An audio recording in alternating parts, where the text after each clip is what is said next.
এই রহস্যের সমাধান তো আগেই হয়ে গেছে বৌঠান। এই কথা তো আপনি আমাকে একাধিকবার বলেছেন। জানেন ঠাকুরপো, এই একদিনে আমি খানিকটা নিশ্চিন্তি হলো। গদাইকে শিহরে পাঠিয়ে দিয়ে? তাই ও এখানে আসা স্তক সবাই যেভাবে ওর ভাব বিভূতি বাড়িয়ে তুলছিল, তাতে আমার ভারী দুশ্চিন্তা হচ্ছিল ঠাকুরপো। বুঝি বৌঠান, বুঝি। মানুষজন অবশ্য আমারই দোষ নিয়েছে। না না বৌঠান, না, এটা আবার ভুল বোঝা। কেউ আপনার দোষ নিচ্ছে না। তবে গ্রামের ধর্মপ্রাণ মানুষের মনে গদাই ফিরে আসায় তাদের পুরনো ভাবাবেগটা আবার ঠেলা দিয়েছে। সত্যি কথা বলতে কি, গদাইকে তো তারা তাদেরই গ্রামের মাটিতে জন্মানো এক রক্ত মাংসের ভগবান বলে মনে করে। ছোটবেলা থেকেই সে কতভাবে তার দেব মহিমায় সকলকে একবারে মজিয়ে রেখেছে। তারপর এই কবছর দক্ষিণেশ্বরে থাকার ফলে তার অদর্শনের কালে তার সম্বন্ধে কত কথা, কত জনশ্রুতি কলকাতা থেকে ভেসে ভেসে এখানে এসে পৌঁছেছে। ফলে ও আরো বেশি বেশি করে মানুষ গদাইকে ছাপিয়ে এক অলৌকিক গদাই হয়ে উঠেছে। ঠাকুরপো, সবই ওই আড়াল থেকে ভগবানের কারসাজি। নইলে দেখুন, বড় খোকা তো গদাইকে এই গ্রাম থেকে টেনে নিয়ে কলকাতায় গেলে সেখানে গিয়ে টোল চতুষ্পাটি সারবে, ব্রাহ্মণ্য কর্ম করবে, 4টি পয়সা উপার্জন করে সংসারে সাশ্রয় আনবে। তা সেই বড় খোকাই মা ভবতারিণীর চাতালে বাঁধা পড়লে, সঙ্গে গদাইও। অবশ্য আমি শুনেছি প্রথমটায় গদাইয়ের তেমন আঁট ছিল না।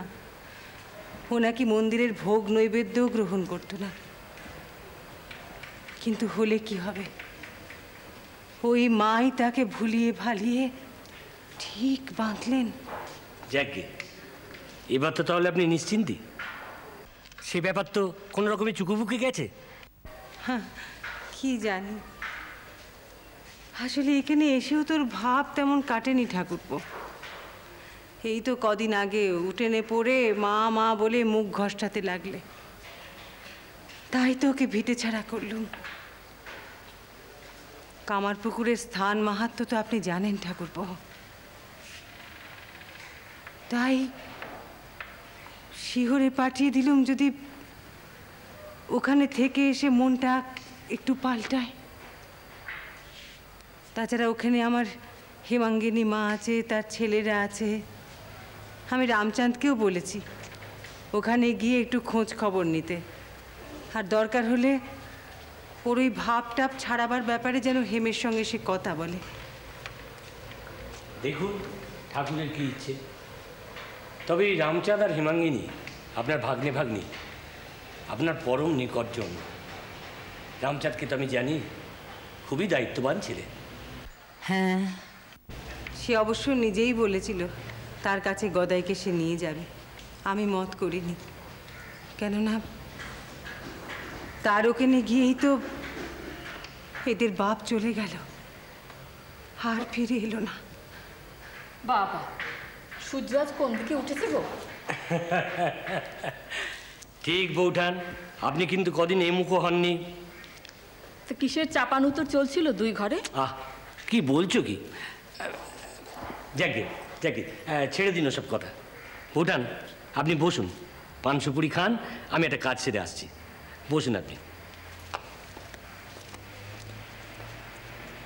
মেয়ে বটে তুমি বামুন গিন্নি।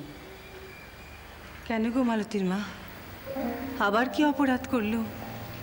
এই যে কলকাতা থেকে গদাই কদিন হলো এসেছে, এমন ভাব দেখালে যেন ছেলে তোমার একার। তুমি পেটে ধরেছ নিশ্চয়ই, তাতে কেউ দ্বিমত করেনি। কিন্তু সেই জন্মের কাল থেকে মনে করে দেখো দেখিনি, গদাইকে নিয়ে আমাদের কত স্বাদ, আহ্লাদ, পুণ্যব্রত, সেসবের কোনো সুযোগই দিলে না তুমি।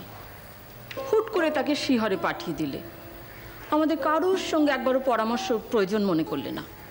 কেন, আমরা কি তোমাকে খারাপ পরামর্শ দিতাম? যাই গো মালতীর মা, ঘরে কাজ রয়েছে। বড় তোমার গুমোর বামনগিন্নি জানো।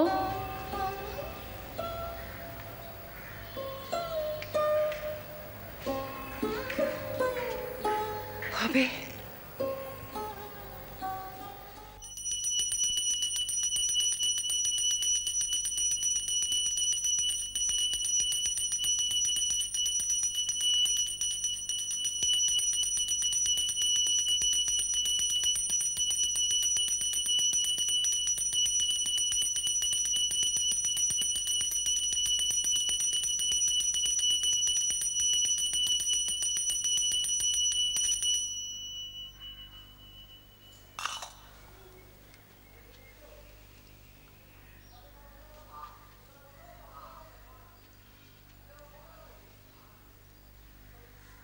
হে কৃষ্ণ করুণা সিন্ধু দীনবন্ধু জগৎপতে গোপেশ গোপিকা কান্ত রাধাকান্ত নমস্তুতে।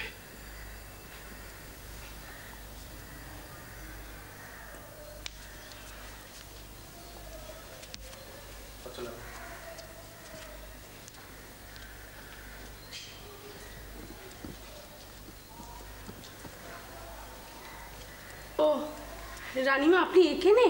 সেজুবাবু এসেছেন, কুঠি বাড়িতে আপনার জন্য অপেক্ষা করছেন। মথুর এসেছে কেন? তার তো আসার কথা ছিল না।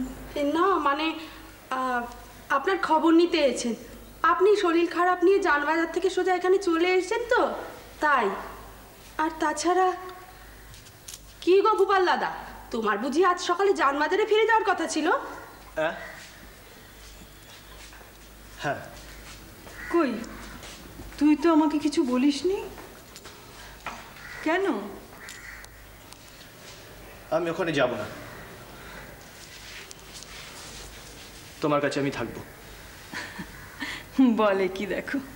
হ্যাঁ থাকাবে। সেজুবাবু কি মেজাজ নিয়ে এসেছেন, একবার গিয়ে দেখো না। হবে তোমার ব্যবস্থা। যাও তো। কি যাও তো? তুমি সকালে বেরুবার কালে ছোট মা তোমাকে মানা করেছিল না? তুমি না শুনে চলে এসো। থামবে? হ্যাঁ রানীমা, তাই কচুয়ান তো বললো জোর করে ওর গাড়ি টেনে এনেছে। সে কি রে, তুই তো কাল এসে আমায় বললি বাড়িতে ছোটর মত নিয়ে এসেছিস। ওখানে গিয়েও নাকি ও এখানকার চালেই চলছিল, সেই একই রকম কান্না কাটি, মা মা বলে পাগলপনা। তার মানে মায়ের ডাক এখনো ওর মধ্যে আগের মতোই আছে। হলধারী ঠাকুর, ভবতারিণী ঘরের পুজোয় সেবা অপরাধে কালিকা মাতা তোমার উপর যে শাস্তি চাপিয়েছিলেন, তুমি কি আজও তার শেক পাও? বলো হলধারী ঠাকুর, চুপ করে থেকো না। মায়ের রশির এরকম প্রত্যক্ষ শিকার তুমি ছাড়া আর কেউ আমার জানা নেই। রাম কৃষ্ণ